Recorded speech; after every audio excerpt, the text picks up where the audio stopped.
Salut! On m'a souvent répété que les mots ont du sens, sous-entendu Elsa arrête d'employer un mot pour un autre ou Elsa sois plus précise dans les mots que tu emploies.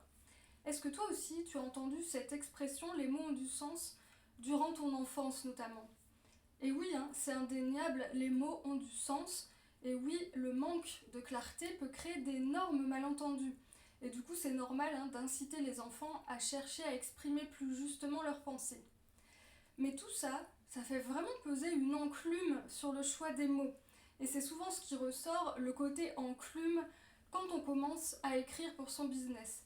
On a ce genre d'expression, comme les mots ont du sens, qui tournent un petit peu dans nos têtes et on cherche à être super précise, super claire, à surtout pas se louper sur le sens des mots, à pas créer de malentendus. Bon, et en plus, souvent, on en a parlé précédemment, notre côté bon élève se réveille et il veut bien faire, ce qui renforce vraiment le côté enclume de la rédaction de contenu.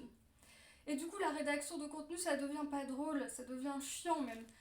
Parce qu'en fait, on oublie le plaisir et le jeu en mettant le focus sur le sens.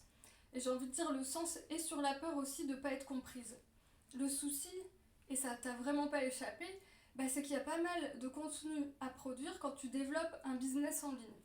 Rédiger pour tes réseaux sociaux, pour ton blog, pour ta newsletter, sans compter bien sûr les mails à tes clients, les mails quotidiens. Tout ça, ça revient toutes les semaines.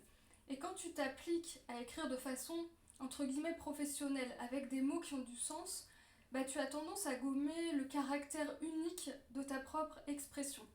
Tu sais, tous ces petits défauts que tu peux avoir à l'oral notamment. Tout ce qui fait qu'on te reconnaît quand tu parles, tout ça, tu le gommes. À la place, souvent, tu essayes d'être professionnel et tout ça, ça conforte ton idée qu'écrire pour ton entreprise, faire ta communication, c'est pas drôle. Et tu as généralement du mal à apprécier ce moment où tu fais ta communication. Et vraiment, c'est vraiment dommage parce que tu peux retrouver de la légèreté et du plaisir dans ta communication juste en te réappropriant une façon d'écrire plus naturelle. Non seulement tu vas retrouver le plaisir d'écrire, mais en plus, ce sera beaucoup plus efficace pour créer une relation avec tes futurs clients. Pour retrouver de la légèreté dans ta communication, tu dois revenir à une façon d'écrire plus proche de toi, plus proche de ton expression naturelle, en commençant par te détacher de cette quête de sens pour explorer ta voix unique. Ta voix unique, c'est ce qui te permet de faire transparaître ta personnalité à travers tes écrits. Et il n'y a pas de raison que le sens se perde en étant plus toi avec tes expressions habituelles, ta façon de dire le monde, tes petites particularités dans la façon de t'exprimer. Il n'y a aucune raison que le sens se perde. Par contre, il y a 1000 raisons pour que ça te reconnecte avec le plaisir d'écrire, parce que c'est toujours plus léger et plus facile de se sentir complètement soi, complètement en cohérence dans ce qu'on crée, dans ce qu'on produit. Et en plus, donc, ça va te permettre de mieux connecter avec tes futurs clients, de créer un lien émotionnel avec eux, de leur permettre de deviner ta personnalité, ta vision du monde, tes convictions.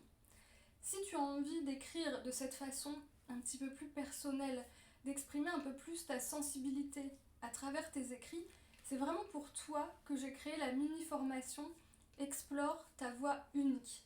À travers des exercices ludiques et simples, je te guide dans tes premiers pas vers ton exploration d'une rédaction plus naturelle de tes posts. Pour en savoir plus, c'est sur mon site web Digital Osé en lien dans ma bio et tu peux bien sûr m'écrire.